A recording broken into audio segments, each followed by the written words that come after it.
1998, 6 million violent incidents took place in American high schools, including 29,927 teacher fatalities. The public school system has been reduced to a battlefield. But the Board of Education has just found a solution. The perfect solution. You're next, Mr. Cope. For the class of 1999. What are you? The class of 1999. These androids were supposed to educate the students. Battle droids, Miles. Battle droids. To graduate is to survive. My first awareness of phantasmagorical images was in 1955 on television. They were running the 1933 production of King Kong. And then I was never the same afterwards. You know, it was just like, what was that? What did I just see? Why was it like that? The first Star Wars was really the first big theatrical feature film that a lot of us worked on. Stop motion's a lot like sculpting. You're like building a performance by doing like little moves. You move it like this, and it next frame, next frame, next frame, and then in the movie you will see this. Well, there was absolutely no choice in, you know, when the digital revolution hit and kind of dissolved the photochemical process. That actually paved the way for the next step into a completely digital studio. Phil didn't really care.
Good evening, folks.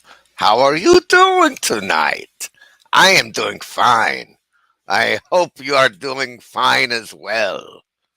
And if not, hey, have a beer or coffee or something. I don't know. But, you know, tonight's going to be a rather special night. Aren't they all here at the Horror Mike Show on a Friday night? Good Lord. But it is. And if you just saw the trailers that I showed you, the last one of which, of course, was Horror Anthology Movie Volume 1, my film, which is currently on Amazon Prime. Now, it is, you know, it's 2 hours long. It's $1.99 rental. And the link is in the description. So if you're into some good indie sci-fi horror, I would strongly advise you to check it out because it's got some great segments in it. No filler, no wraparound. It's all segments, folks. 2 hours, 6 segments. You will not regret it. And you may have also seen the Phil Tippett documentary, just a little bit. Now, I'm going to show you more of that later tonight. But I'm showing it because it is now on Tubi. It is something you've got to see, of course, when it came out on Tubi, like, I don't know, several days ago. They launched it on Tubi. I immediately saw it, of course. It's the great Phil Tippett, who I would consider the master of stop motion animation. There's no doubt about it, man. If you guys have ever seen DRAGONSLAYER, you know what I'm talking about. I mean, the guy is just amazing. And I also watched ROBOCOP 2, which, of course, has a ton of great Phil Tippett animation, you know. So Phil Tippett documentary now on Tubi. You got to check it out. We're going to take a closer look at that. And then, of course, the first trailer I started with was the Class of 1999, which we will also look at. But before that, we're going to take a look at a couple of indie comics I recently bought and I received. I got them, yes. Pardon me. So we're going to look at those first. Then we're going to look at a couple of buds. Oh, yes, a few buds of mine, I would like to say. And that's part of the description there. If you were wondering, like, what the hell are the 3 buds? Well, I'm going to show you tonight. You all already know, of course, Bud Plant. Now, we looked at his stuff. We're going to look at a few other things tonight, which I think you're going to find rather interesting, to say the least, that he has added to his stock. But a few other buds, which you may or may not be aware of, but we're going to take a look at them. But without further ado, let's take a look at the comments, shall we, and see who's in. Good God. Michael Taylor is on the scene. Hello, Michael Taylor. How are you doing, sir? Good to see you. Werewolf by Lunchtime is here. Hello, Werewolf by Lunchtime. Michael Taylor also says, if you're not fine, don't whine. Okay, well, there we go. That's the thing right there. And so in any case, guys, Bud Plant. Eric is on the scene. He just popped in. Hello, Eric. How are you doing? Glad to see you. Glad you could make it, my good man. And folks, you should check out Eric's channel. He is an artist. He does a lot of Golden Age superhero stuff, which is really cool. So he has draw sessions on his channel. So go check out Eric N. Boyd. You will find it immediately on YouTube. Check out the channel. You will not regret it. So that is that. All right, where are we here? All right, guys, check this out. Now, the first thing we're going to take a look at is a couple of, there are a few indie comics that I recently got. Now, the first is a guy, Rex Christian, who did an ash can for his character, Devil Flyer. So this is a classic ash can. It's typically small, typically in black and white. And so this is his character, Devil Flyer. And in the comic book, he just presents, he kind of intros, does a little dedication, and then intros the Devil Flyer with several pages of a story. A Devil's Weapon is the story. And then we see various, like, kind of pin-up pages, I guess, is what you'd call them, single pages of various artists' renditions of Devil Flyer, which is totally cool. And of course, he's patterned after once again, kind of like a Golden Age superhero. And other characters as well. Like, for instance, here we go. We got Lady of the Night and so forth. And there's an artist, Vic King. I know he did this one and several more in this comic book. Now, not only is did I get the ash can? That's what I got on the Indiegogo campaign. But it also comes with some extras. Of course, extra. Read all about it, folks. I'm about to show you. There's playing cards. Check it out.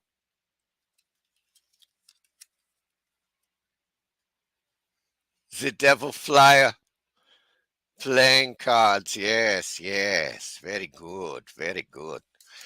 And some bookmarks. Various bookmarks here. So there you go. Now, I think if you go to Indiegogo and look up Devil Flyer, you're going to see, it should come up.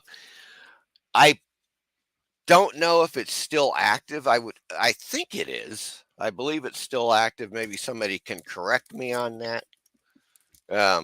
But if you're interested, check it out, please. It's definitely like along the golden age superheroes type of stuff. And the second, I actually got some Alterna Comics. Now, if you guys aren't familiar with Alterna Comics, you should really check out alternacomics.com. These are definitely the best bang for the buck because they're cheap. Like, for instance, here's the issue number 1 of Horace H. Hoover. And as you can see, you might be able to see that price tag of $1.98. This is in full color, folks. And it's $1.98. I say that's great. You know what I'm saying to you? And I think that you do. Also, I picked up some issues of Wolf and Batsy. Now, this was, I believe, from their winter campaign. It was either the fall or the winter campaign, and I just got these, like, I don't know, a week, maybe 2 weeks ago. So, you know, pretty fresh off the press, if you will. This is a great, check out that one. Great cover there. Wolf and Batsy. Now, Wolf and Batsy has always black and white, as far as I know. But it's really good. Brian Bow is the artist. He's very good. And the stories are highly entertaining. Very good characters. I really enjoy it. And, man, once again, $1.99. I mean, you know, you just don't see that. So this is Alterna Comics, folks. And another added bonus, it ain't woke, folks. Yeah, it's the antithesis of woke. So that's something you won't get a nasty little flying gender fluid purple unicorn surprise when you open up your comic, if you know what I mean. And I think that you do. So there's my indie comic lineup. I hope that you go visit those guys. Let me get back to the chat because I know a few people have added some stuff here. Good God. Let's see here. Eric says, oh yeah, saying his hellos. Thanks, Horror Mike. You're very welcome, Eric. Thank you. Eric says, anyone watching, please hit the like button. Absolutely. Thank you for that, Eric. As a matter of fact, it kind of brings me to do this.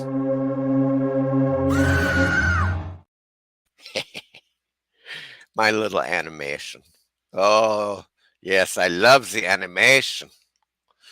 But, all right, guys. Let's see. Shiny Suits or Shiny Salts. God, boy, I need my fucking glasses for that one. What does that say? Shiny Salts, apparently. Just watched a good stop motion on YouTube called Hidari. Very professionally done. Oh, very cool, man. Very cool. Yeah, wait until you check out some of this Phil Tippett stuff. This guy is just absolutely insane. I mean, you guys remember the Star Wars, the original Star Wars with the chessboard scene where the creatures, the monsters are fighting on the chessboard. Of course, that's where it all really started with Tippett. He did animation for example, the Crater Lake Monster in the early 70s before Star Wars. But the Star Wars film was where he really, you know, that's where it really just took off. Of course, he did the Tauntaun animation and the walkers and all that stuff. The the snow walkers, whatever you call those guys. Eric says, Michael Taylor just mentioned it in the event. People are watching and not wanting to comment in the chat. Yeah, well, some people just lurk. It's, you know, some people comment, some people lurk. What can you do? Eric Boyd says, Wolf and Batsy was the one I wanted to get. Maybe I will get next month. Yeah, they're great, man. Highly recommended. Michael Taylor says, fantastic art on the Wolf and Batsy cover. Yes. Yeah, they're great. I mean, it's just a great comic style, guys. He really does have a very, very good comic book style, you know. And he's that sexy Batsy right there. And of course, Wolf, who's great. Great characters. And they're always getting into some kind of trouble. Great monsters, too. So, let's see here. I'm also sharing you Horror Mike now. Where's my $2 low? Good God, Eric, hello, how are you doing? Again, hello again, I should say. Where the hell am I now? There we go. Tippett is a legend. Yes, he is. He's a living legend. He's one of those guys. Hey, Last Avenger 85, ye am a lurker. The lurkers come forth. Lurkers unite. Something like that. But in any case, guys, so let's take a quick look at Bud's art book blog, because you're going to dig the shit out of this stuff. I'm telling you right now. There are some, I started taking a better look at the Frank Frazetta stuff. Good God. Man, there is some killer Frazetta happening on Bud's art book blog. Let's take a look. I'm going to miniaturize this. Oh, yes. As much as I can. God, now it's changed the shit. God, they are just always altering stuff. Okay, there we go. Well, that's better, I guess. Weird. Very weird. Oh, all right. Okay. Okay, guys. So this is Bud's art. Now, this is one of the Buds that I was talking about, of course, Bud Plant. He's been around since, God, at least the 60s, when he opened up several comic book stores. And since then, he has attended hundreds of conventions. He's been, selling at shows, conventions, everywhere for decades. And of course, he's got this fantastic website selling just a ton of stuff. And one of the things not just stuff you can get here or, in England, for example, a lot of UK stuff, but from everywhere else. He was the original distributor of Metal Hurlant before Heavy Metal became a magazine. So, for instance, here's Alter Ego Collector's Item Classics, which looks freaking great. I'm going to bring this up. You guys are going to love this. You're going to love some Koibi. I know it. Check out that cover. That Galactus, that Koibi Galactus cover. Oh, that is some good stuff right there. Steve did. So what they did with this, it's great. Alter Ego Collector's Item Classics is that they combined 3 issues. They have the Spider-Man Steve Ditko Remembered issue. Fantastic. Of course, Jack Kirby and another. I think there's 2 Jack Kirbys on this, but it's fantastic. So it's 3 issues in one, including 30 new pages of stuff. Alter Ego is fantastic. I've got at least a dozen issues of Alter Ego. I'm always getting them. As a matter of fact, I used Alter Ego. There's a few of their issues pertain to pre-code horror comics. Of course, they're going to cover that naturally. So I definitely researched some material for my film Haunted Thrills in Alter Ego. So there is that. With Alter Ego, there's Alley Oop, of course.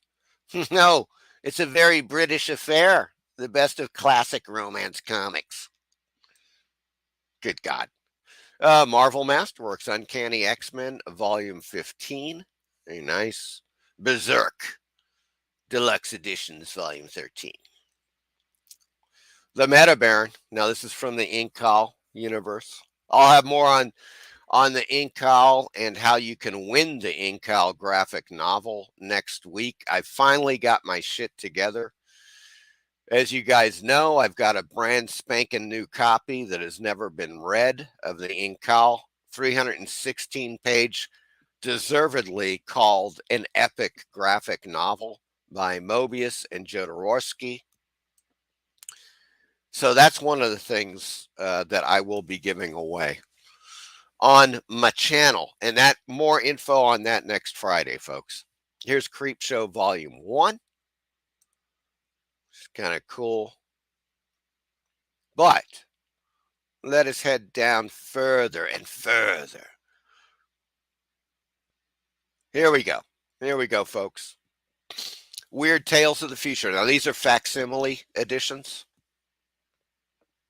And what's really cool with these is that they're exact replications of the original issues that were published in the 1950s, but they also come with a matted, oversized print of the cover. Okay, so this is Basil Wolverton cover on Weird Tales of the Future number 5. Here we go, with a Bernard Bailey space-oriented cover, and that's issue number 6. But here's my favorite of all, Weird Tales of the Future number 8, another great Bernard Bailey cover. And I'm just going to click on it so we can take a closer look. Now, I hope you guys can see that clearly. Can you? Let's take a look. That's pretty good.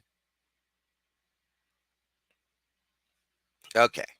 So in any case, what they're saying here is that, of course, it's the entire comic book reprinted exactly as it was, and an oversized print of the cover, the gory, heart-ripped-out classic by Bernard Bailey. None other than Bernard Bailey, one of my favorite pre-code covers. Definitely in the top 10. It's like this guy who looks like a crazed junkie. All right, he's back there. And his heart's just been ripped out of his chest. Now, I'm not exactly sure what's going on there. It almost seems like the heart may have burst from his chest and it's alive. I'm not quite sure what the hell's going on, but he is obviously distressed at the, idea of losing his heart, which would be rather valuable. And he's just kind of staring at it in horror with those spindly, monstrously shaped arms. Kind of strange, spidery kind of looking guy. I don't know what's going on there, folks. And that's what I love about the cover. When you see some of these pre-code covers, sometimes it's just like, okay, what? What the hell is happening there? And in Bailey's case, he's such a great artist that he does these things and it kind of leaves itself open to some interpretation. That's what I'm saying. So let's go back here. Oh, shit. Sorry about that, guys. Well, you could see that, though. You can see that. Okay, good. All right, so we are going to get back, but that is totally cool. Keep in mind, it is $24. Yes, it's a classic comic size 7x10, 36 pages, full color, and you're like, wow, $24. Yes, but it comes with an oversized print of the cover along with the comic book. So that makes it a much better deal, and it's a hell of a cover. So there you go. Oops. What the freaking hell? There we go. All right. We're back. So we got that. Here's Blue Bolt. Fantastic LV Cole space cover from Blue Bolt Weird Tales of Terror number 108, another facsimile edition, which also comes with an oversized matted print of the cover. I mean, that's, $24 a large matted print and the comic book facsimile. I call that a pretty good deal. Another really great one. I love this L.B. Cole Blue Bolt Weird Tales cover. This is for issue number 110. Let's see if we can bring that up for you, because this thing is just a killer from Manila. Check that out. It's just beautiful. Beautiful L.B. Cole. And then what they did is on the bottom, they show the stories that are in there. Blazing Death. Phantom Sub. I don't know. It says Target something. I don't know. Tree of Death. Now, I wonder if that's about a mishap on Arbor Day. I don't know. But let's bring it down. And let's cruise down to another fantastic L.B. Cole cover. Blue Bolt Weird Tales of Terror number 12. Again, just stunning freaking L.B. Cole stuff. This is all PS art books, by the way, folks. And their reproductions are typically fantastic. Just great art by L.B. Cole.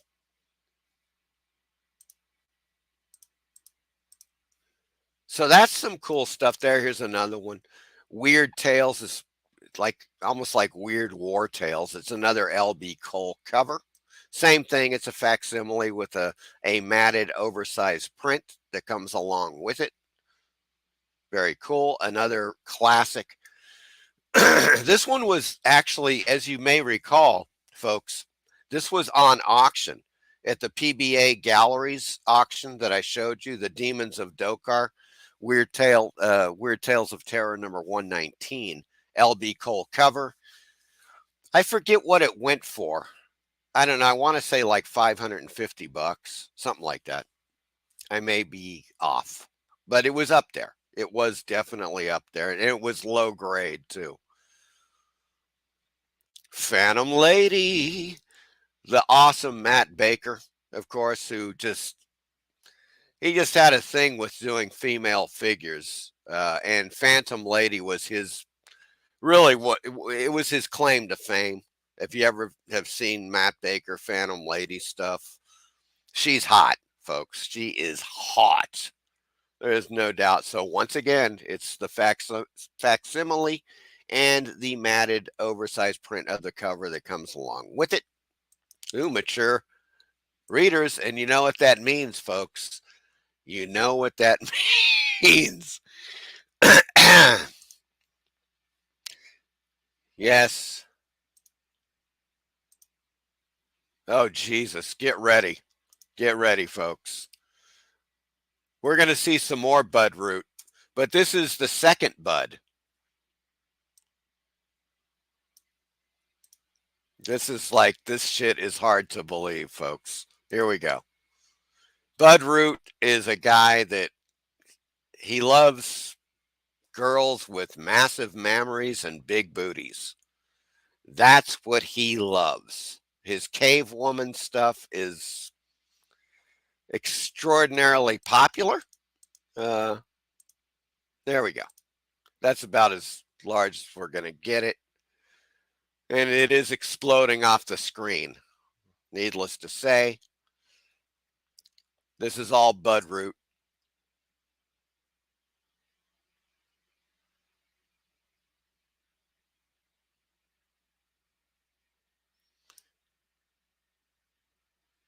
Naked babes with big tits and dinosaurs. He loves that combo. And I can't blame him, really. Now, these are all, I believe these are, God, is this all variant covers of comic books? Let's take a look, shall we?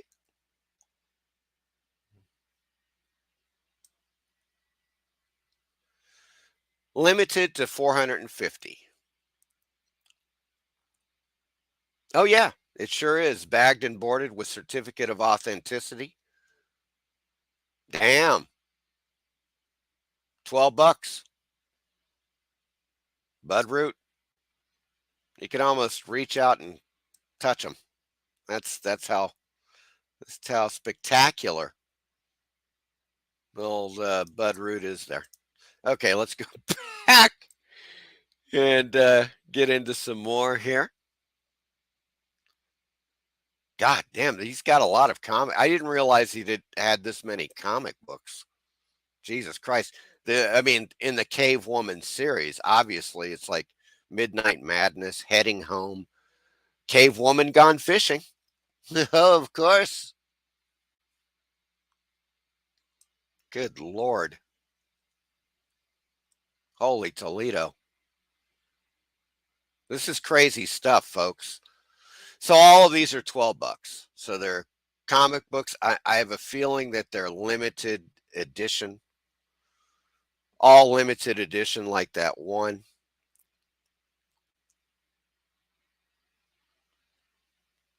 And here, of course, is the book, The Cave Paintings. Cave Paintings, The Art of Bud Root. $30, limited to 2,000. Intro by Frank Cho, who is apparently a huge Bud Root fan. Good Lord.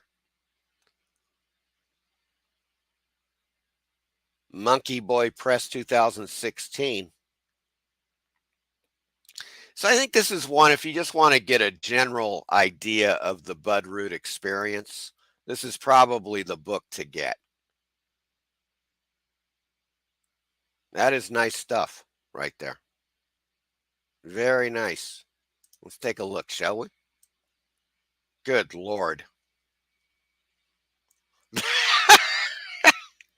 Yeah, he's just got a thing. He's got a thing for the mams and the derrieres. No doubt about it. Wow, that is awesome. You guys see that really good? I'm going to do something here, folks, and try to get it. You got to see this. Jesus Christ. I'm just going to bring this in. Hold on. Because you got to see this to believe it. Is that better? There we go. Check that out. I mean, obviously, yes, it's sexy as hell. And there's just a lot of big breast activity going on there. But it's also just really phantasmagorical in nature. You know what I'm saying? That is really cool looking. Very, very cool stuff. Let's go back for a second. Now this is part of this book. They've printed 2,000 of them. This is Cave Paintings, The Art of Bud Root. That is a nice piece of work right there, man.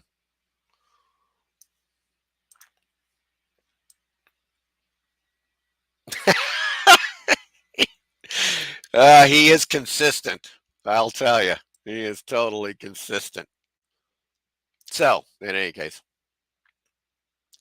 that was the Bud Root.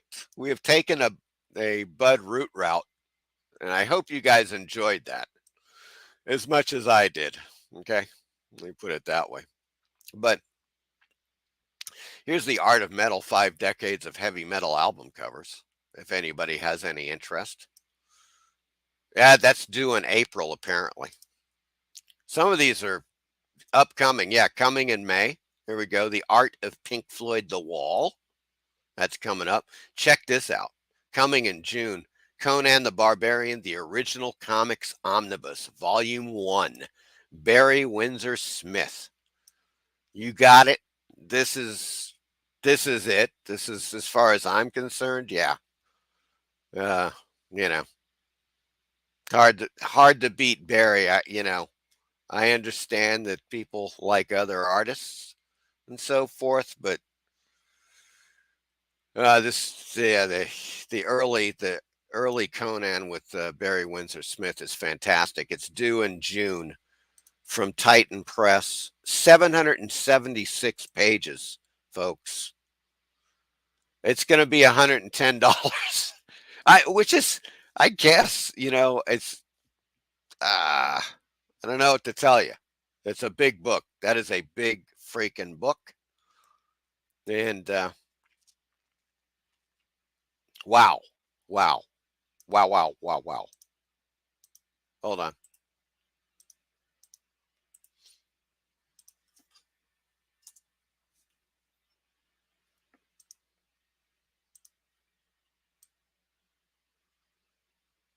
There we go.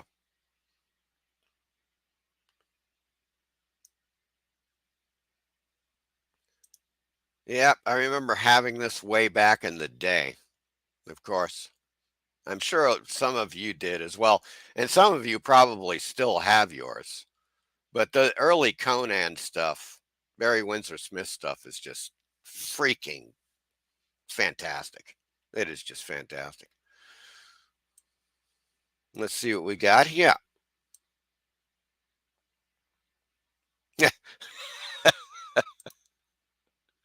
Eric says, oh God, why is that so small? That's weird. That is weird. Regarding that weird Tales of the Future comic, the heart wants what the heart wants. And apparently it didn't want that guy. Too many drugs in the system. And it just kind of burst out of his chest.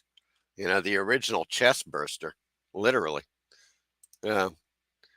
Eric says, it says the target and the targeteers. Okay. That's interesting. Eric, yep. Cave woman. And God, there we go. That's how Shiny Suit says, that's just how the women were back in the cave. Yeah, they looked like that. That's how the cave women looked, folks. Bud Root knew his, prehistoric cave women and dinosaurs, of course, which also roamed with the cave women, as we know, based upon historical fact. Werewolf at Lunchtime said, I wish I had a 3D TV. Yeah. Oh, yes. Michael Taylor says, I love the naked lady with the pterodactyls flying around. Yes, yes. Shiny Suit says, his cave woman has been around for 30 years. Yeah, it's been going. Bud Root's been, all of these guys, the three buds that I mentioned in my description, if you guys saw that, they're all coming. Obviously, we're on the Bud Plant website. We were looking at Bud Root art with the cave woman, and then there's a third Bud. Can you guess who that Bud is? Can anyone guess who the third is? And he's probably, I would say he's equally as important as those guys in the field of comic books, collectibles, memorabilia, and everything, and the history of comic book art, science fiction, horror, fantasy art. Easily. He's another Bud, folks. Can you guess him? Werewolf by Lunchtime says 30 years and they are still perky. Yeah, there's the thing about that, Art never sags, Werewolf. That's the whole thing. Michael Taylor says, great cave paintings. Yeah. Oh, yes. And Werewolf says, Bud Root's women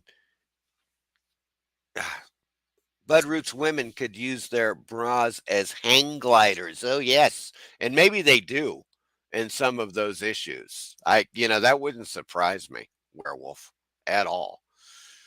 Let's get back, shall we? Let's get back. Oops. Once again, I kind of fucked up on that, but we're back here. Out of me head. The Imaginary Creatures of Joseph Bach. Pretty weird. The Defenders Omnibus Volume 2. Now that's coming in July, folks. Some of these are a bit of a ways off. But here we go. I wanted to show you guys this because, of course, it's on the thumbnail.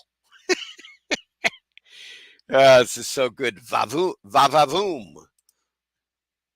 Va-va-voom, folks. We're about to take a good look at pinups and bombshells and strippers and all kinds of shit. Here we go. Yeah, I know, $75. Woohoo! That's a bit of a shocking price, but it is Rhino. And let's see here. Va-va-boom.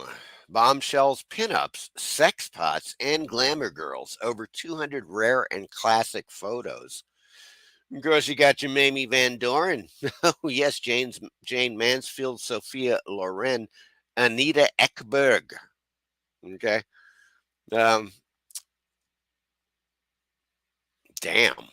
Okay, let's take a look. Out of print. Very good. Crease on the bottom back cover. So it's out of print. That's the reason for the price. Only one left in stock. But there you go. Rather nice indeed.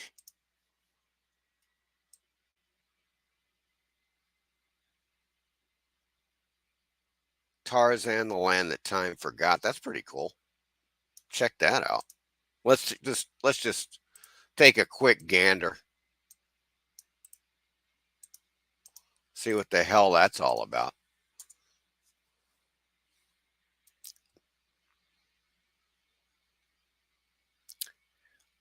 Tarzan of the Apes, The Land That Time Forgot. Oh, Russ Manning. The great Russ Manning, of course.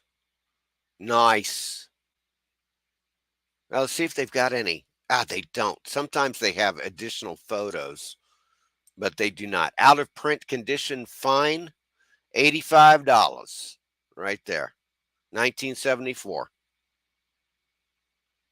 Now, how many pages is this thing? 48 pages hardcover. There you go, folks. So I guess it's kind of a rarity. Nice. That is really cool. Really cool. All right, guys. Without further ado, we're going to the other bud. If you haven't, anybody guess? Anybody take a guess at the third bud? Bud plant we're looking at. Eric, we're currently looking at the bud plant website. There's another bud. Of course, we've taken a look at bud root. Eric says, or did you already mention him? Nope, have not mentioned the third bud yet. I have mentioned bud root, bud plant, and we're about to go to the third bud, folks. You love him, you know him. And we're going to go right to him here. Oh my God. Oh, this is, but hold on. I almost, folks, I almost screwed that up. First things first, we need to look at this, Frazetta. That's one of the big things that I wanted to show you guys. Now, this is obviously, I mean, way out of my reach, and it's kind of funny. I mentioned this before, but I'm bringing it up again because there's a couple of things you got to check out. Okay, this is the Fantastic Worlds of Frank Frazetta Limited. Now, this is the really limited edition, limited to 1,650 bucks. It's Taschen. So it will be of the highest quality. Cover is fantastic. I love that freaking Frazetta cover. Always did. And it's in this like aluminum print, which is really cool.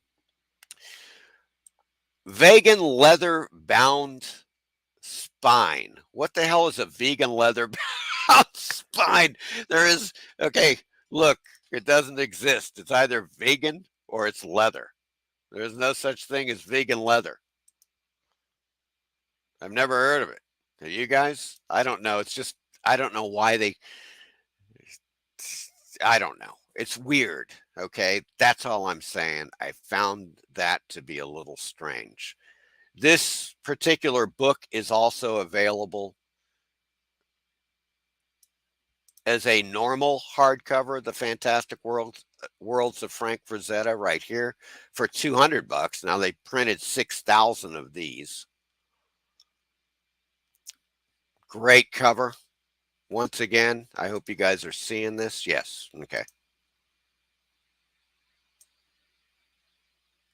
Now here's some stuff from the inside. Going way back, early Frazetta comic book art. Really cool stuff. Check, god damn.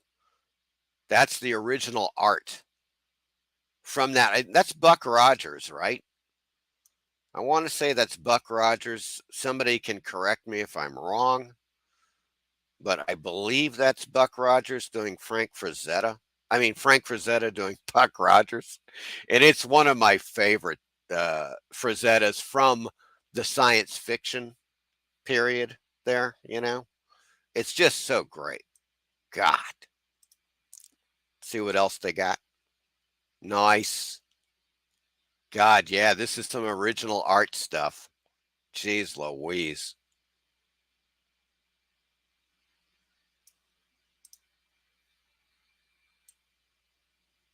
Whoa.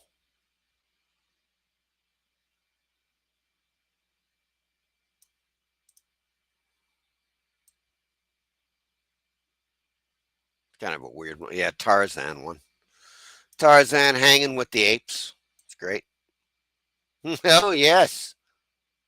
Let's take a look here. Copy, image, address. Let's take a closer look. Well, not that great. Oh, oops. Sorry, guys. There we go.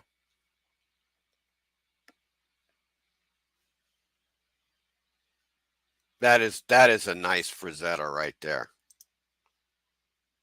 You're going to see another one too that I think you're going to love, that you may have never seen before, but it is some spicy Frazetta. Let's put it that way. Look at that. That is beauteous.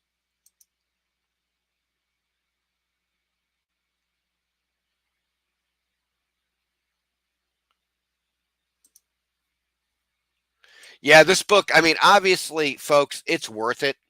You know, you think $200, that's a lot of cheddar. Well, I think we can all agree. But it's Taschen. So the reproductions are going to be A number 1. And just to give you a little more info on it, it is 472 pages, 12 by 16. So it's, you know, what you can call it coffee table size. It's huge. Hardcover. So I think it's well worth the price. I don't got $200. I don't know about you. Wow, there's early Frazetta doing a Ghost Rider. Whoa. I didn't even know he did Ghost Rider. Or, you know, I mean, obviously he did some, a few pre-code horror comics covers, just a couple, not much. And then as he did some interiors, he worked with Al Williamson. I believe he did some stuff for Avon. But I never saw any Ghost Rider. That's a first right there. Amazing. So in any case, check this out. This is this is too cool for school. Okay, here we go. The Sensuous Frazetta. This is the one I wanted to draw your attention to. All right, now here's one. It's $25. Almost. It says almost gone, but there are only 0 left in stock. So you're seeing that. So I think it's gone, if I'm not mistaken. And so there you go with that. But check out this thing he did. It's amazing. All right, he did this cover, and it's a fake comic book that's inside a 1971 edition of National Lampoon magazine, right? So he did the cover And Neil Adams did the actual artwork for the story inside this National Lampoon. But here it is. It's a fake comic book. Oh shit. I almost fucked that up. Here we go. You guys seeing that? There we go. It's a fake comic book called Dragula, Queen of Darkness. You guys ever see that? That is a Frazetta cover, and boy, is it snacky. I'm going to bring that up here.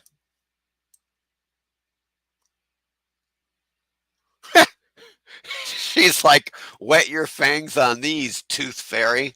Apparently, that's her arch nemesis there, the Tooth Fairy. Putting the bite on the Big Apple.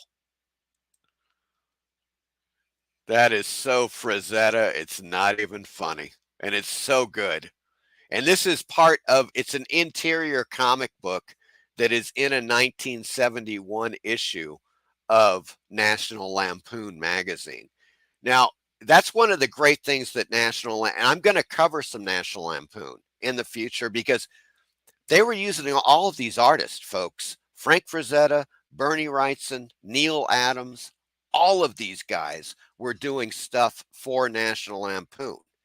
And a lot of it was like, it was either science fiction, horror, or fantasy, of course, with a comedic bent to it, obviously. Like this, as we're seeing here, this fantastic Dragula cover by Frazetta. But it's, so it's worth covering because in the early 70s, National Lampoon was definitely doing it.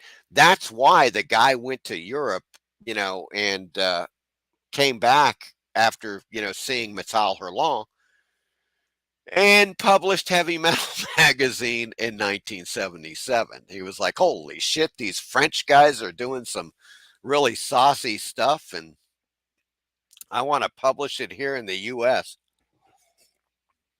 They were already using Frazetta and Wrightson and all these cats in, National Lampoon. So that is the thingy there. Just wanted to show you that, guys. So last call. Let's take a look.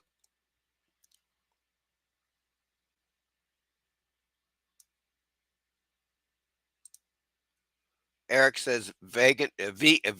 Yeah, I guess it's vegan. Vegan leather, so made out of corn stalks or human skin. What the fuck? Yeah, I don't know. I can't really tell you, and I'm not quite sure why, because you would think that it would be like, I don't know, they would use industrial grade cow leather for freaking Frank Frazetta. You know what I'm saying, you guys? I mean, was he a vegan? I don't think so. Was he? Or maybe he became a vegan. I'm sure he wasn't originally a vegan. There's no freaking way. Michael Taylor says, yes, Mike, it's Buck Rogers. Thank you for verifying that. I'm not sure what that is, Eric. I can't read them on the StreamYard, but I'm sure it's a little bit of a something, an emoji or something. Michael Taylor says, great Frank Frazetta book. Yes, you're absolutely right. It is fantastic. I mean, if you got $650 or actually, I think the $200 book I would favor anyways.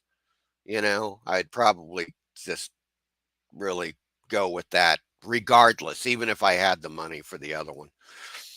But it's well worth it. I mean, it's something that, I've got it bookmarked. I don't know when I'm going to have $200 to throw down on a book. God, I don't know how many of you guys have ever spent $200 on one book. I mean, like a book, and I'm not talking about like an original H.P. Lovecraft, Arkham House book from 1955 or something. But I'm talking, like a new book, like an art book, whether or not it's, Bernie Wrightson or Frank Frazetta or Richard Corbin, stuff like that. I've never spent $200 on a book. That I'm just saying that now. Michael Taylor says, I think it's kind of worth it, but you have to have the money to burn. You're absolutely correct, Michael Taylor. That is the whole thing, money to burn. And I don't got that money to burn. I don't know about you guys. So, in any case, that was the sensuous Frazetta. Now we're going to the third bud, folks. We're going to go to the third bud, and it's Buddy Saunders. Buddy Saunders, folks. And my comic shop, of course, Lone Star Comics. Buddy Saunders has been on the scene since at least 1960. That's 60. So he has been doing this stuff for at least for since 1960. So like, what is that? 63 years. I mean, I think he's got a few years on Bud Plant, but his contributions to the world of comic book art are incredible. Are you kidding me? I mean, those guys, they put out, of course, their own fanzine, comic book fanzine in the 60s. I've got a few issues of that. They published Jim Starlin's first work, which of course was Dr. Weird, of which I have the first 2 issues of. Oh, the only 2 issues. They put out 2 issues of Dr. Weird, 1970, I believe 1971, before Starlin was hired on at Marvel. And one of the issues was written by George R.R. Martin. Believe it or not, folks. But this is my comic shop. Anybody buy stuff at my comic shop? It's great. These guys, and Buddy Saunders will not steer you wrong. The guy is great. I've bought stuff from him in the past. Not too long ago, I got a few things from my comic shop, and they're always shipped beautifully packaged, really secure, no BS. They don't overcharge for shipping, which is great. And they have weekly auctions, which is what we're about to look at, folks. We're going to look at the latest auction, just a couple of things before we get on to the movies. But I thought you might want to take a look and check out the latest auction ending March 27th, which of course is Monday. Okay. Now, here we go. All kinds of stuff. These are weekly auctions, so everything under the sun shows up. You never know what you're going to see with these auctions. I'm going to try to bring this up a bit. I know these thumbnails aren't that good, so you're not going to get great thumbnail repros on this, but here's Black Canary. Now, here we go. I wanted to show you Catwoman and Boy Blunder print by Bud Root. That's part of my thumbnail. Here's Bud Root. He's on Buddy Saunders' site as well. What do you know? Well, what do you know? Bloody balls.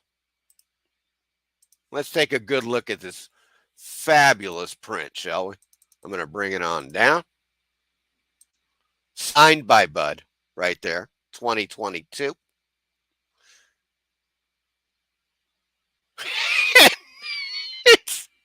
It's so freaking hilarious. If you're looking at that, okay, it says on top, she's Catwoman is talking. That's a well-endowed Catwoman. There ain't no doubt about that. And of course, the tiger has got Boy Blunder there, in his grip. And she's like, okay, Blunder, one last try. Where is the Batman? Good Lord, she is looking sexy right there. I've got to admit, holy shitload in my shorts. Bud Root strikes again, folks. So in any case, that's Bud Root. This is current bid is $23 with 2 days, 22 hours left. It is the Catwoman and Boy Blender print by Bud Root, signed by Bud Root, 8.5 by 11, black and white.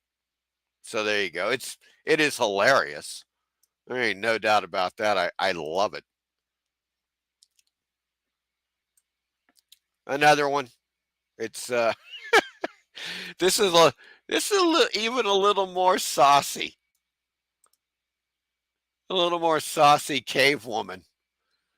As you can see there, they even had to black it out. That's how saucy it's getting. Good Lord, folks.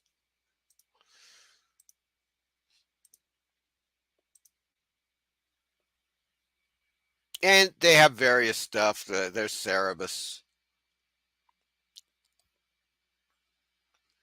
Death promotional standee. I don't know what the hell this is, but it's hot.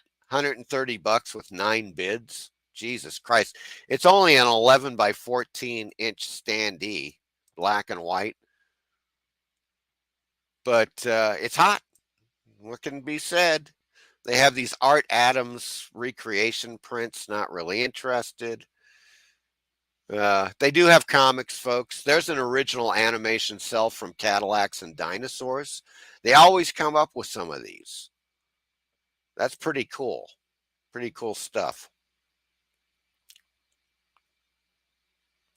Thanos print by Jim Starlin. Nice. So as you can see, there's a ton of prints here. There we go. Oh, yes, that's Valkyrie Savior's Key of Storms. Zombie King Kong by Arthur Suydam. Yes, indeed. Oh, yeah. Of course, he did all those Marvel zombie covers. Arthur Suydam, though, I love his art. He's definitely a master. There's no doubt about it. He is also, he showed up in the original pages of both Metal Hurlant and Heavy Metal magazine way back in the mid to late 70s. He's been around for many decades, folks, and he's still kicking butt. You know, he shows up. He's always doing conventions. I always hear about him at conventions.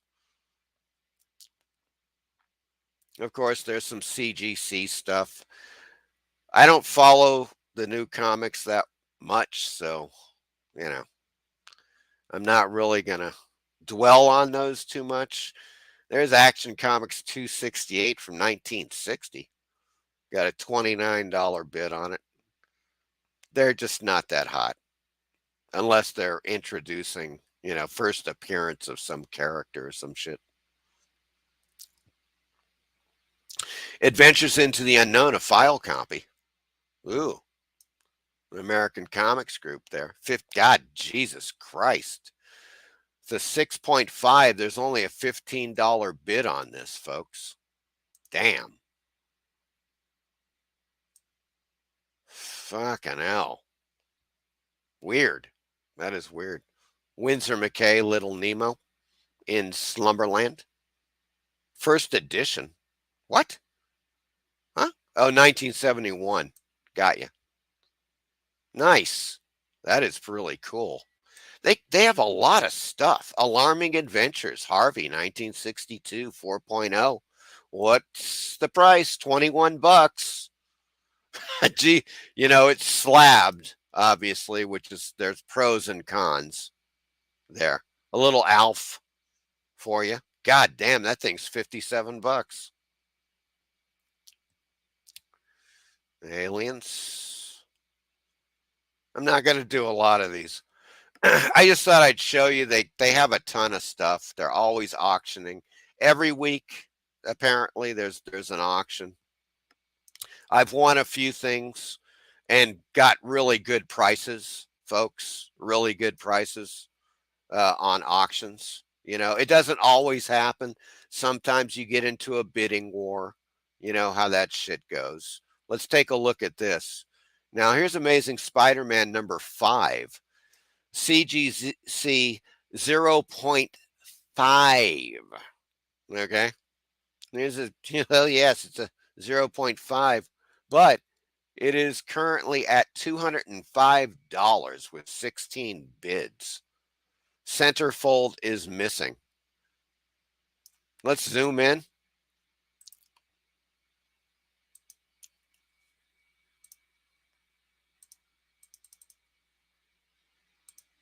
Ah, God damn it. You bastard. What the fuck just happened?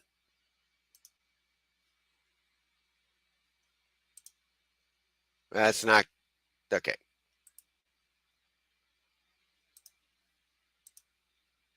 Okay, that sucks. I don't know what's going on here, folks. It's just not doing, it's not behaving. In any case, that's a hot one. That's a hot one.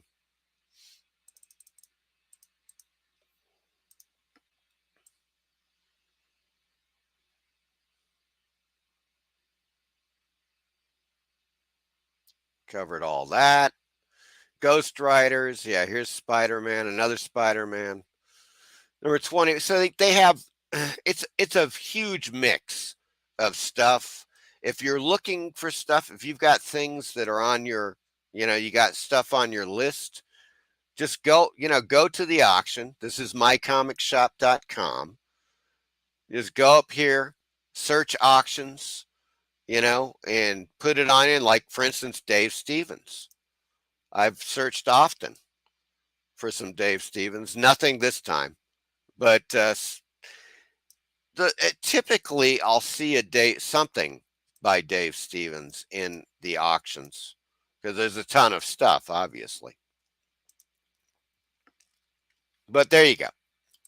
That is Buddy Saunders, Lone Star Comics, mycomicshop.com. Highly recommended, folks. I'm dropping the link in the description now, and you shall have it, and you shall love it. There it is.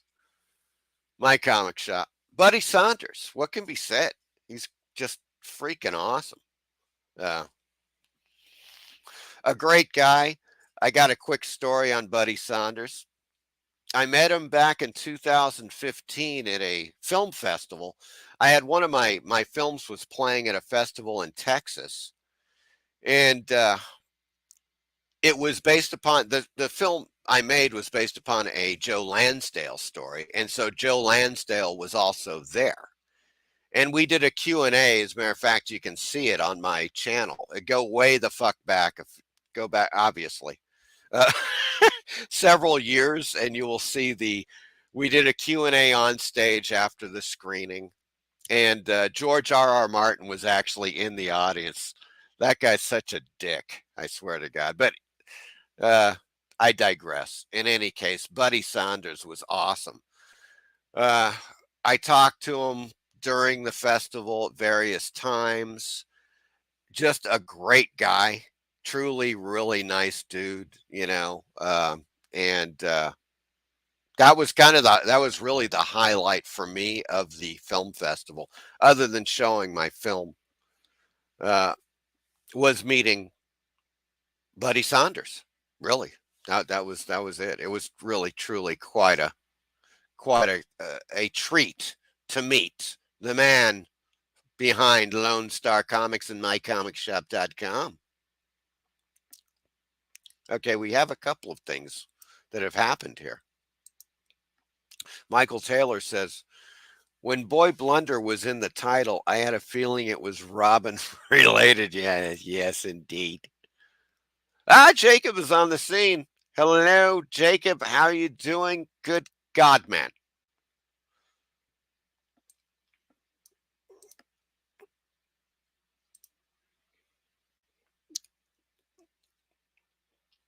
.5s always tempt me, yeah. Well, that Amazing Spider-Man is missing a centerfold, but that wouldn't stop me. Unfortunately, the price is stopping me. If I could get a really good deal on it, I'd snag it, obviously. But it's going to go over $300. I just don't see it. I don't see it. You know, that's it. That's all I'm going to say about that. There's the link, folks. Let's see. Michael Taylor says, speaking of Dave Stevens, I'm targeting his book on unpublished art. Is that Sketches and Studies, Michael Taylor? That is a great one. Yeah, just keep a lookout for it. You may even find it on mycomicshop.com. That's another great place to look. Here's the places to look that I always look for, and I believe me, it's one of those things where you can trust all of these places. You can trust them. My Comic Shop.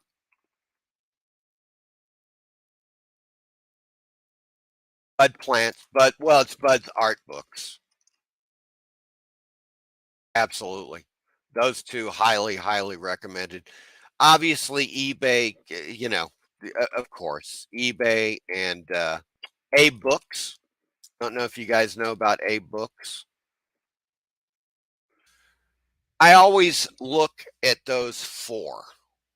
Why? Because auctions, no doubt, of course with my comic shop, that's one thing, and you never know when you're going to get a good deal, and I am sure that they have auctioned those, Michael Taylor, on mycomicshop.com.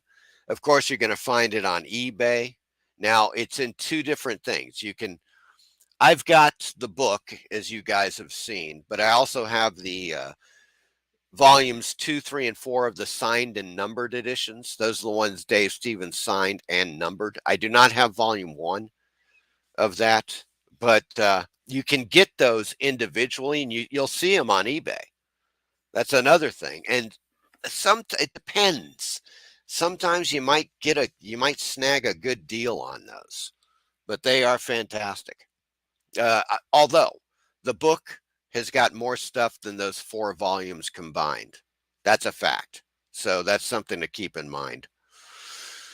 So in any case, that is it, folks, for that. And of course, you know what that means.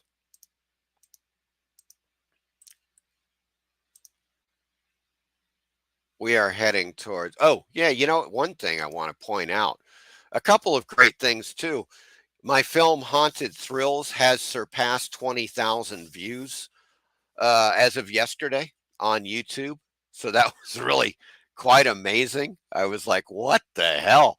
I was not expecting it to hit 20,000 views until at least mid-April, the way it was going. But, there are surges, suddenly where like you got 40 or 50 views a day, whatever. And it just surged and it went over 20,000 views, which is spectacular.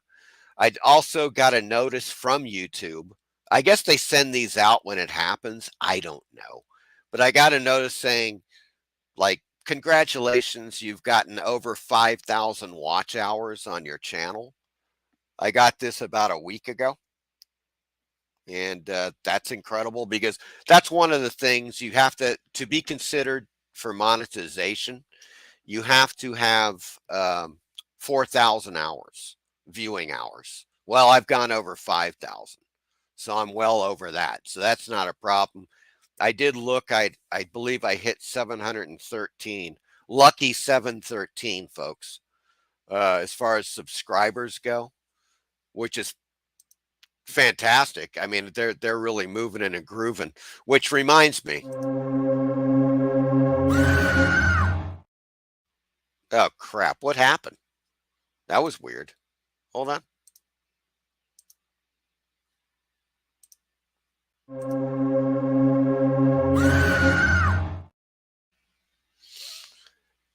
That was interesting. It did not want to play while I had a message up there, a chat message.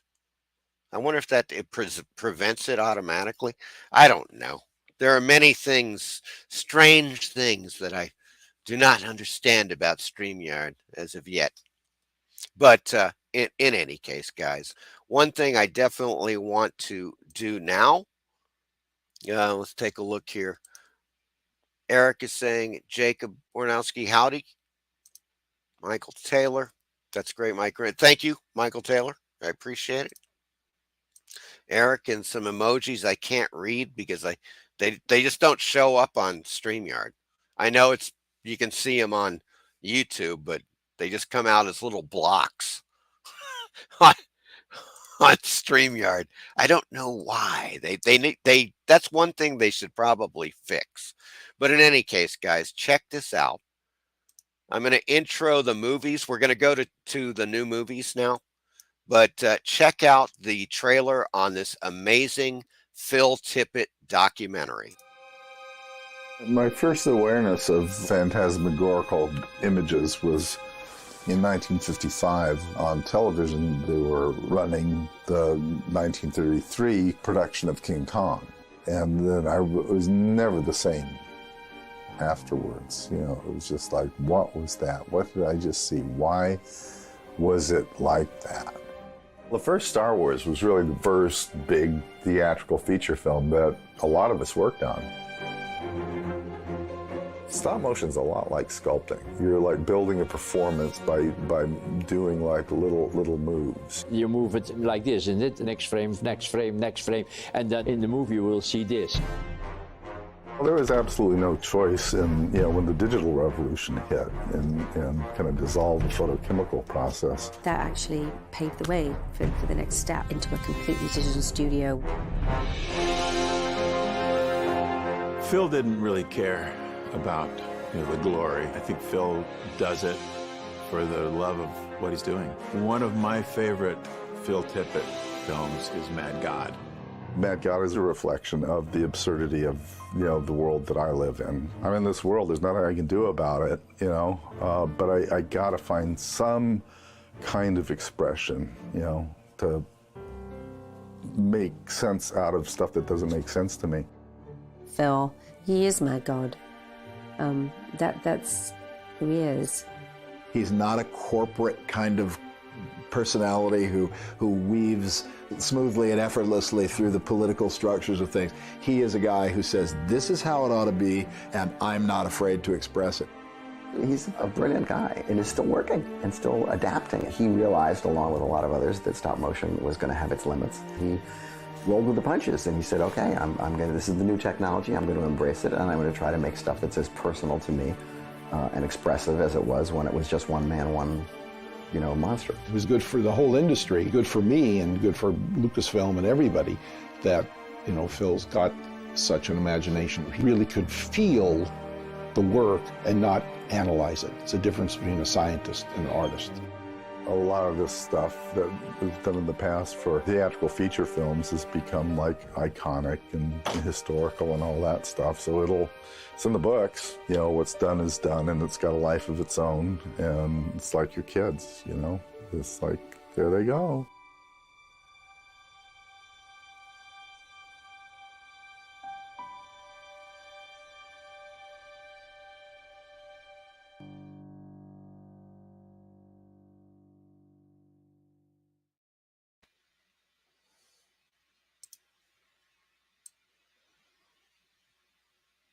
Phil Tippett, Mad Dreams and Monsters is now on Tubi, folks.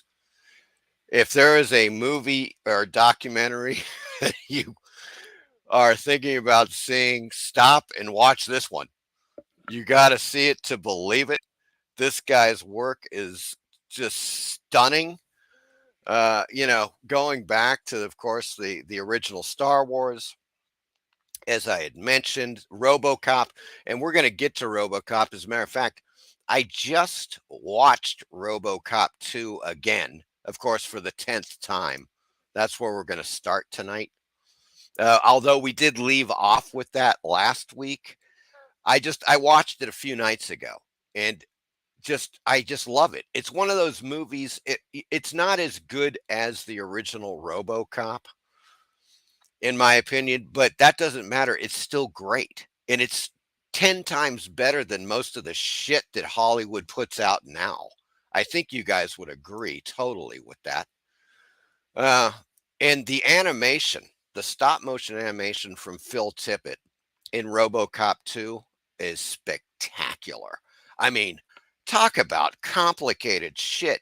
As you may recall, of course, RoboCop is fighting this new generation RoboCop monster that they create, and it's just like a, you know, total street brawl kind of thing that's going on, and it's just massive. I mean, they're just duking it out in the street. Shit's flying everywhere. They're flying everywhere. You know, I mean, it's incredible. It is just absolutely incredible animation. And I highly recommend it.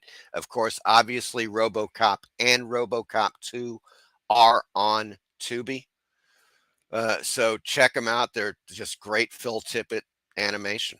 You know, what can be said? Let me go back up here. Eric Boyd says, strange things are afoot at the Circle K. What I think I've just missed that one, Eric, but good Lord. Gratu's on the scene. Hello, Gratu Orloff. How are you doing, my good man?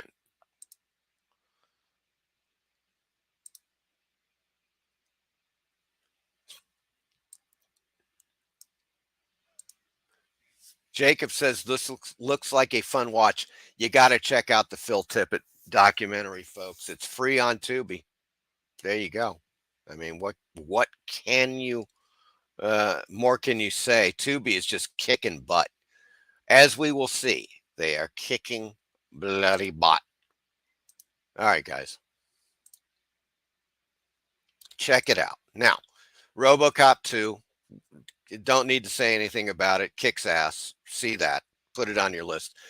Witness for the Prosecution. This is Agatha Christie. It is the darkest Agatha Christie film I've ever seen. I would be shocked if she wrote anything darker than this freaking thing. God. I mean, it is dark. I don't know it's twisted and dark. Witness for the Prosecution. Of course, that guy, Toby Jones. They always do this shit. There we go. Toby Jones, Kim Cattrall, who's looking great. It's 2016. She's still looking fantastic. Cougarish and fantastic. Ooh, Kim Cattrall. In any case, Toby Jones is the lead. And he is the guy that's looking into the murder of a wealthy older woman who is Kim Cattrall. And it is wicked. It's really well done. It's just unbelievably dark. I could not believe I was watching an Agatha Christie. I mean, you guys, watch something like And Then There Were None or like Murder on the Orient Express. That stuff is light. Okay, this one is something else. I was shocked. I was totally shocked. Regardless of how you feel about Malcolm X, this movie is fucking amazing. Malcolm X, 3 hours and 21 minutes, without a doubt, the greatest film that Spike Lee ever made. It's just amazing. Denzel Washington he is just fantastic. He is so good in this film. That's all I'm going to say about it. It's on Tubi. That's the thing right there. It is on Tubi. Now, an interesting row of films here. They're on my list. I'm going to watch them all. I have not seen any of these except for Knife Fight. So that's pretty much it there, folks. They're crime thrillers. And except for Knife Fight, which is kind of it's a political comedy type of thing, and it's really not that good. I ended up not watching the entire thing. It was just so predictable, I don't know. The comedy was just too pedestrian for my liking. So there you go. It just wasn't. I was thinking it was going to be like this really acidic political comedy, you know.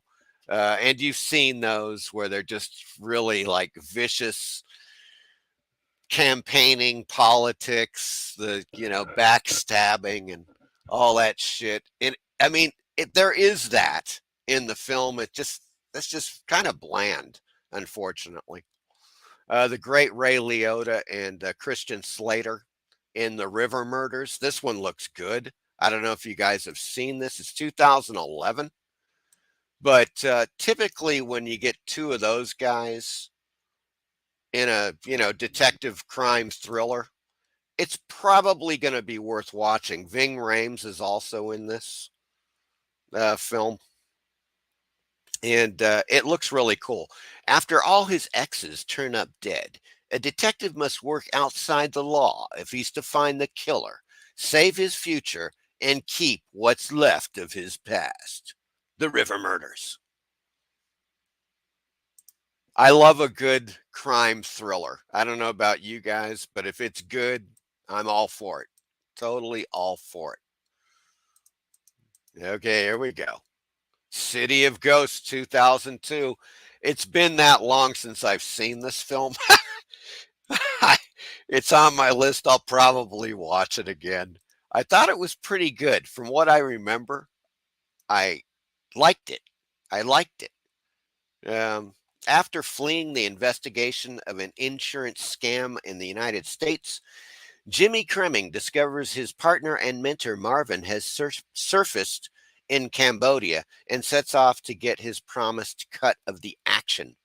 James Caan, Gerard Depardieu, Matt Dillon, Stellan Skarsgård, and it's directed by Matt Dillon. I liked it. I recall that it was a, really good flick. I don't know. I'm going to have to watch it again. 2005 Bloodsuckers. This is a weird one. I don't know if you guys are familiar with this one. In the year 2210, a captain aboard the Vampire Sanitation. Okay. Oh, it must be a captain aboard the Vampire Sanitation ship leads a team of commandos searching for rogue cannibalistic vampires in the universe. So they're not just vampires, they're cannibalistic vampires? Okay, I guess. Michael Ironside is in this. There's something right there. That's a plus. It's on my list. I'm going to have to at least check it out. Limehouse Golem, folks, 2016. I recommend it. It's a period piece, of course, 19th century London. It's got a kind of like, Jack the Ripper kind of feel to it. With the Limehouse Golem serial killer on the loose, Inspector Kildare must rely on help from a troubled witness to bring the maniac to justice. So you got the great Bill Nighy in this, Olivia Cook, Daniel Mays, Eddie Marsan in this film. Very well done. I love period piece, gothic thrillers, mysteries that have a horror element. And of course, this obviously has a horror element because it's the Limehouse Golem, for Christ's sake. And it's good.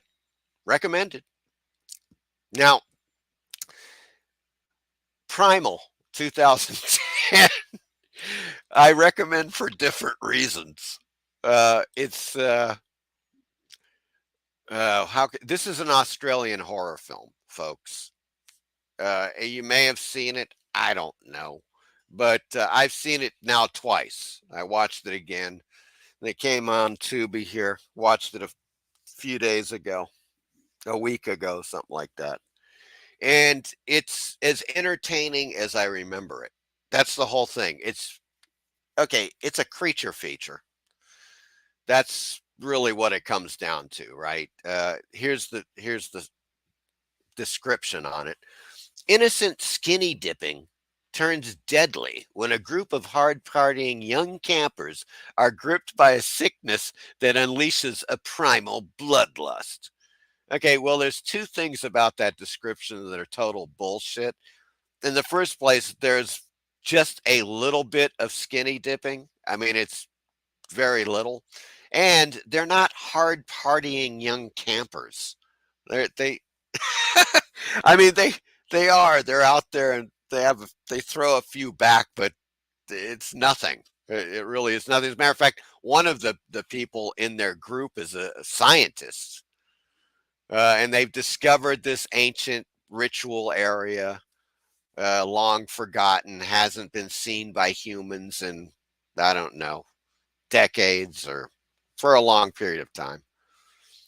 And yeah, things start going south and very primal. Let's put it that way. There's some good blood and guts in this. If you want some graphic gore, folks, check out Primal. Australian film 2010. That's what I'm going to say about that. Let's get back. I'm sure a few people have come in.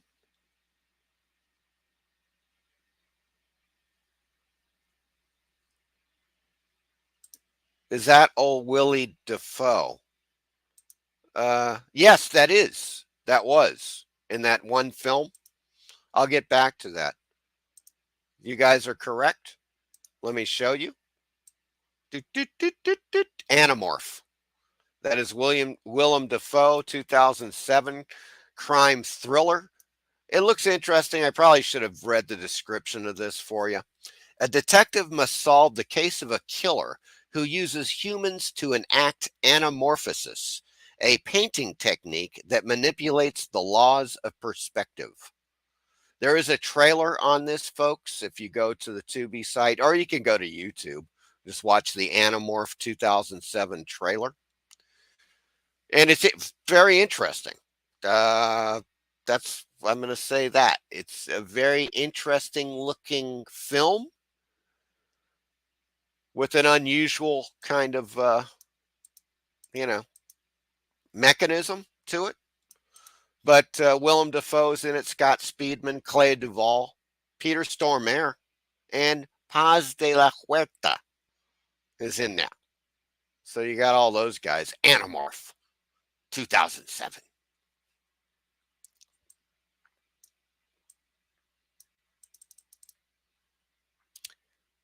Obviously, folks, Phil Tippett, as I don't know how much more I can say about this great freaking documentary, but here we go. This documentary explores the groundbreaking stop-motion art and legacy of Phil Tippett, from his work with George Lucas to more personal movies, and they do have some really great early Super 8 stuff that he did. Like when he was just getting into doing stop motion animation, to other projects later that he went after the Star Wars stuff. He went back and he was doing some personal stuff. He did this one amazing dinosaur short film with dinosaurs. They show some great footage from it in this documentary. Highly recommended. Dennis Muren, of course, you see in the trailer. And Dennis Muren's, he was one of the first dudes. You might recall the fantastic film Equinox, 1967, and then released again in 1970 with added footage and so forth. But that was a Dennis Muren special effects film. And all these guys were just kind of like hovering around the same time period. Joe Dante, Phil Tippett, Dennis Muren, all this, Jesus Christ, Roger Corman. Of course, Phil Tippett did the creature, the little animated creature in Piranha that you may recall that they find in the lab there. And he's like walking around. He kind of looks like a little Ymir. And I think that's what he was basing the design upon, was Harryhausen's 20 Million Miles to Earth Ymir. Welcome to the Punch. I couldn't even, I mean, I don't even know what to say. I didn't last 10 minutes. The setup was so stupid that I almost was screaming at the television screen. And if you watch this film, you'll see what I'm saying. There's something that just makes no sense. So I stopped watching it. The end. Mississippi Murder, I've not watched this one yet, 2016. And it looks interesting. It could be something. After a gallery owner in Mississippi finds her friend's son murdered, she joins forces with a hard-nosed local detective to find the killer. Malcolm McDowell, Luke Goss. There you go. Could be good. Malcolm McDowell, I'm always a sucker for a Malcolm McDowell film. I don't know about you guys, but he usually, at least makes a movie watchable. If it might not be watchable otherwise, his presence is a plus, a big plus in a movie. Malcolm McDowell, folks. Parasite 2004, Jesus, sweet baby Jesus. No, I say. And the reason why is that it's just a load of bad CGI, and it's early 2000s CGI, folks. Remember the early bad, like sci-fi channel style CGI? Remember that? Well, if you want some more of that, watch Parasite from 2004. Okay. Here we go. We're getting into some good territory, folks. Thank God. Whew. Good Lord. Apprentice to Murder. Never heard of this film. 1988. Of course, Donald Sutherland. I'm always going to check it out. This really sounded intriguing. Here's the setup. Based on a true story, teenager Billy Kelly enters into an apprenticeship with a mysterious doctor of powwow medicine in 1920s Dutch Pennsylvania. And of course, the mysterious doctor of powwow medicine is Donald Sutherland. He's great. His performance is fantastic. Mia Sara is in this, looking hot. Well, as hot as you can imagine in 1920s Dutch Pennsylvania. But it's also a really interesting film. I watched it, I don't know, a few nights ago. It's one of those that I wanted to catch before I did the show, just to see. And it has supernatural elements. It has horror elements to it. It's kind of weird. It's just, I don't know. I don't know if you guys are familiar with this or if you've ever heard of it. I never had heard of it, even though it's from 1988. It was not a big budget film. Don't know what it did theatrically, but it's just a weird film based upon a true case.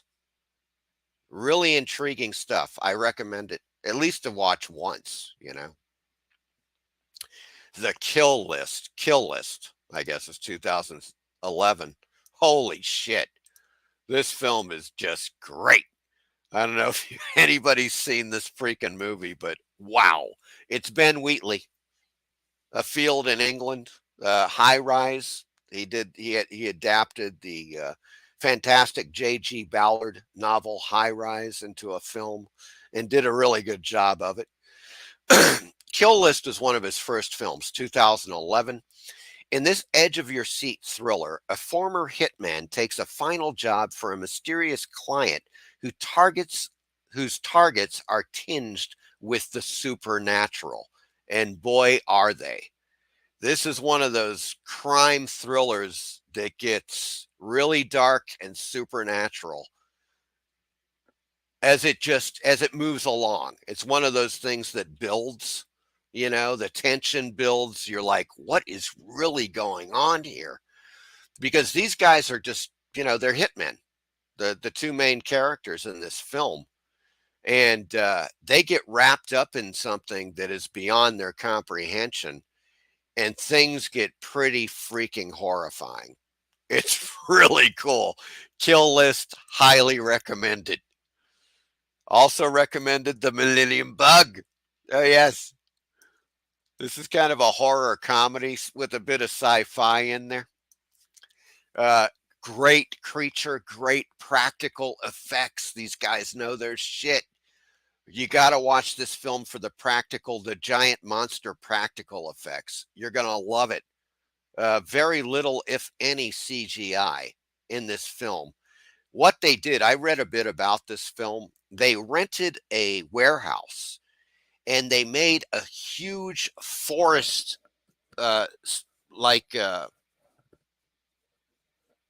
miniature. I mean, huge forest miniature setup in the warehouse, and so you've they they have this creature, the Millennium Bug, and at one point it's gigantic, and it's just so cool to see it, you know, rampaging around in the forest, chasing after these people. It's great, man. When the Haskin family seeks refuge from the Y2K hysteria, madness and terror follow them there. When the Millennium Bug awakens, the nightmare begins.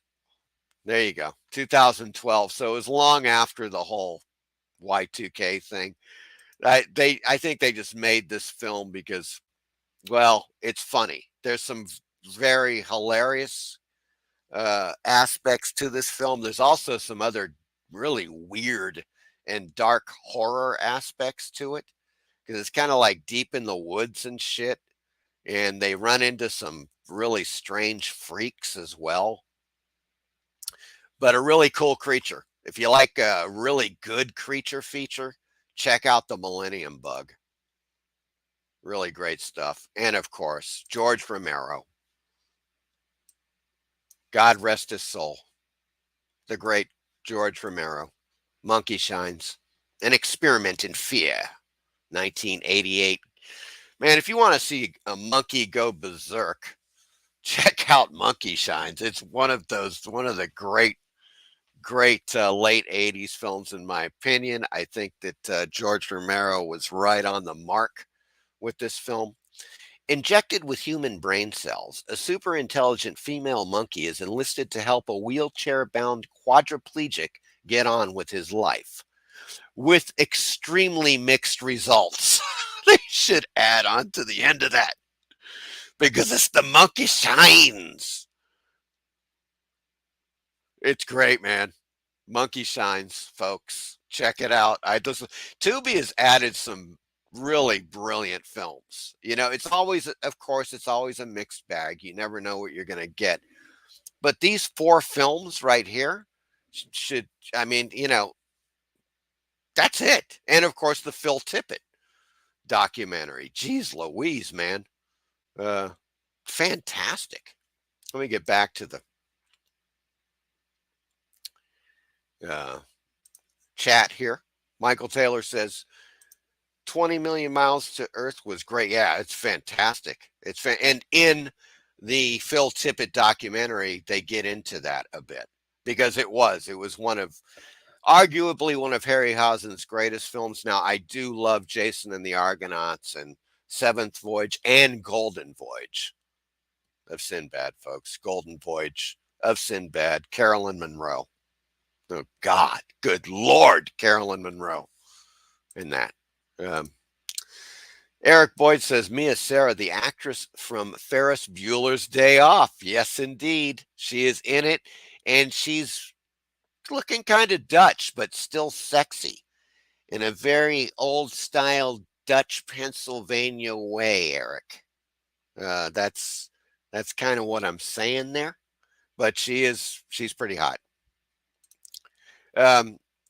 She was also in Legend, yes. Yeah, she was, Mia Sara was kind of a pretty hot actress back in that period, at least for several years, I would say. She was quite the rage, and really a good actress and quite beautiful, really, quite stunning. I've already had this, I know, folks. I've had this on before, but I'm bringing it back to your attention. Dead and Buried, 1981. It came back up on the recommended list. You gotta check it out. Dead and Buried. This is Dan O'Bannon's movie. Written by Dan O'Bannon. From the creators of Alien, bring a new terror to Earth. Dead and Buried. It will take your breath away. All of it. A coastal town that seems to welcome strangers and tourists is actually killing them off and sending them back into society as happy, normal citizens. James Ferrantino, Jack Albertson, Robert Englund, folks. And written by the great Dan O'Bannon. Dead and Buried, really trippy horror film, sci-fi horror, I would say, sci-fi horror kind of thing. It has some sci-fi elements. It's more horror, but it's weird. It is a weird flick, man. Dead and Buried. Really cool. Class of 1999. I know some of you guys have seen this. They've got both of them. They've got the sequel on Tubi as well. Good Lord. When a Seattle high school runs rampant with violence, cyborgs are assigned as teachers to discipline troublemakers, but go overboard in their tactics. Now, check out this freaking lineup here. Of course, Malcolm McDowell, Stacy Keach, Pam Grier in this film, Jason Oliver. And am I correct? I thought, God, he's not mentioned here, but I could have sworn that Michael J. Fox was in this film. Am I wrong? So can somebody correct me on that? They don't mention him here. He doesn't have a huge role. If he is, I thought he was in this film. Class of 1999. I don't know, but check out this trailer.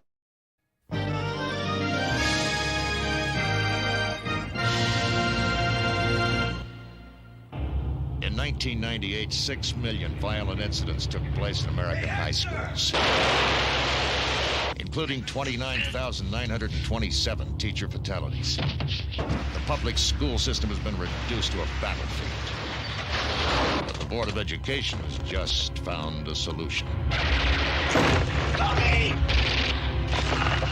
The perfect solution. You're next, Mr. Cope. For the class of 1999. What are you? The class of 1999. These androids were supposed to educate the students. Battle droids, Miles. Battle droids. To graduate is to survive.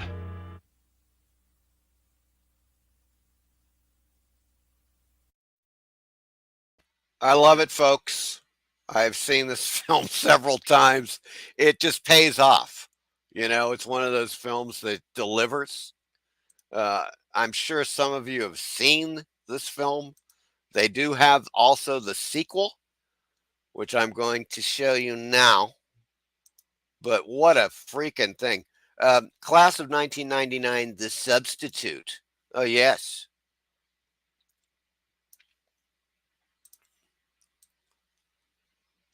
In this sequel, one violent cyborg teacher escaped destruction, and he's targeting a school already troubled by gangs and violence.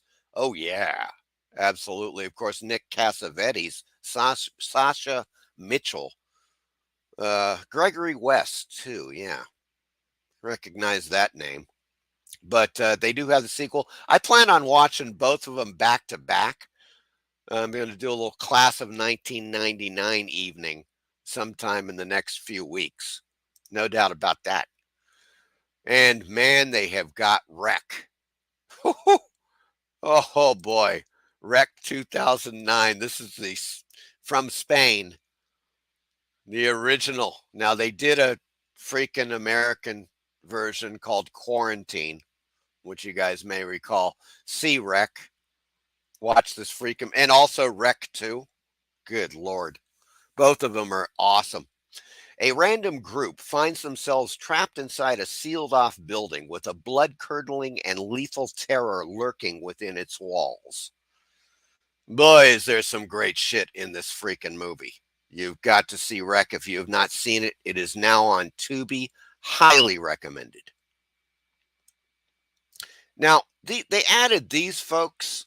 Does anybody know anything about these? I don't. Okay, you got from 2000, RoboCop Crash and Burn and RoboCop Meltdown. And then 2001, RoboCop Prime Directives and Dark Justice. Anybody know anything about these? Are these worth a crap? Or they're obviously, okay, it's not Paul Weller. Peter Weller. Sorry, Peter Weller. He's not RoboCop. I don't know who the hell is RoboCop. But, it's an episode. It says in this episode, but it's 90 minutes. It says in this episode, RoboCop races to HQ to prevent Kadic and Cable from infecting Saint with the Legion virus. I wonder if this is like cobbled from the RoboCop TV series. Maybe is that what the deal is with these things? I just put them up here so I thought I'd ask you guys. Probably, this is probably something, if they're any good. I don't know anything about the series either, but has anybody seen any of this stuff?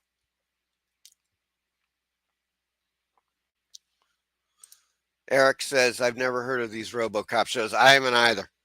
Your guess is as good as mine, Eric. I have no freaking idea what the hell's going on with these RoboCops. It is, I don't know. I'm going to have to look. I guess I'm going to have to look into some. Well, I'll give them a chance. I'll just watch them. I don't know. I mean, at least watch 5 or 10 minutes and see what the hell. I've never heard of them. Michael Taylor says, yeah, you and me both. Yeah, I guess none of us have known the joys of these particular RoboCop films, but obviously they came out probably a good decade or so after the original movies. And really, RoboCop 1, RoboCop 2, the original films are great. RoboCop 3 jumped the shark. They just kind of lost their shit, in my opinion. There was no Peter Weller. He was not back as RoboCop. They got somebody else, and he was RoboCop. There's no doubt about that. He was the guy. He was the actor to play that character. So I don't know. I'll have to check them out, see what the hell's going on. But yeah, that sums it up, folks. That is the last of what I've got on the new Tubi list, and they are going to add some more next week. Now, as I said, one of the things I'm going to do next week is solidify the whole subscriber giveaway. That's what I'm doing with the 4 items I've shown you guys before. I was going to tie it into like rentals on Amazon, but that's just not, it doesn't work, because the problem with that is that I don't know who's rented what. Amazon is very bad with specific information. You can't really find out, like, if somebody's actually rented a particular title with an order number, nothing like that. They have nothing.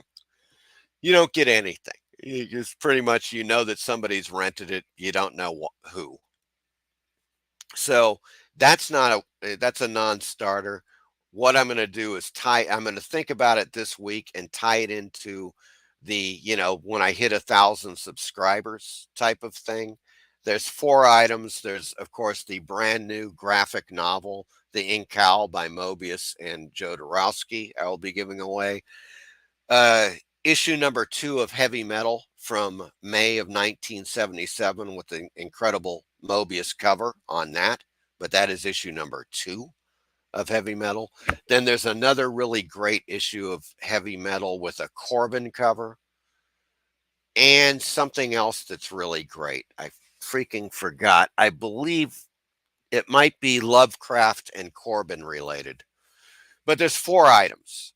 And so we'll have 4 different winners, but it'll be based upon, you know, the hitting the 1,000 subscribers thing. I just have to figure that out because there's ways of doing it. I've been kind of looking up, you know, to see how other people do it.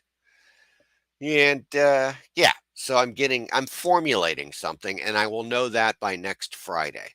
So you guys, I will clue you guys in on the entire scenario there.